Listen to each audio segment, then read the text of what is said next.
পাথর কোয়ারিগুলো পুনরায় চালু করা, ক্রাশার মেশিন ধ্বংস করা এবং বন্ধ করা সহ 5 দফা দাবিতে তৃতীয় দিনের মতো সিলেটে পণ্য পরিবহন ধর্মঘট চলছে।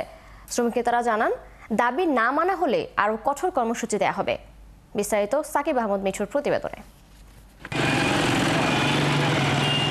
শনিবার ভোর 6টা থেকে সিলেটে চলছে পণ্য পরিবহন কর্মবিরতি।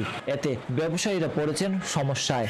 পাথর কোয়ারি চালু, ক্রাশার মেশিন ধ্বংস করা বন্ধ করা, পাথরবাহী ট্রাক আটক, বন্ধের প্রতিবাদ সহ নানা কারণে চলছে এই ধর্মঘট। আজকে আমার প্রায় 1.5 লাখ টাকা লস। এই লসগুলো খেয়ে নিবে, প্রশাসন নিবে না শ্রমিক নিবে? আমরা আসলাম সকালে বেলা, তো গাড়ি আমরা রাখতাম আমরা অত টাকার মাল আনছি, নষ্ট হয়তো তো শেষ। পাথর মালিক ও পরিবহন মালিক শ্রমিকরা জানান, সিলেটের পাথর কোয়ারিগুলোতে লাখো মানুষের কর্মসংস্থান ছিল, এখন সবাই ক্ষতিগ্রস্ত।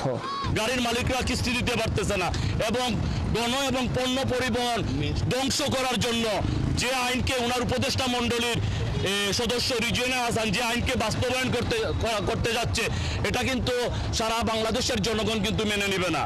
আর সিলেট জেলা ট্রাক পিকআপ ও কাভার্ড ভ্যান শ্রমিক ইউনিয়নের নেতারা জানান, দাবিগুলো সম্পূর্ণ ন্যায্য ও যৌক্তিক। সরকার যদি দ্রুত ইতিবাচক সিদ্ধান্ত না নেয়, তাহলে সিলেট অঞ্চলের অর্থনীতি অচল হয়ে পড়বে।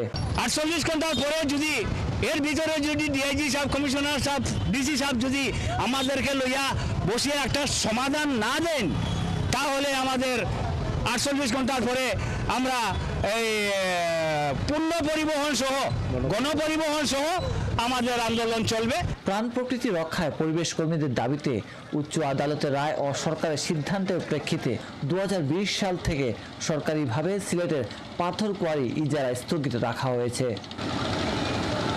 সাকিব আহমদ মিঠু, 71 সিলেট।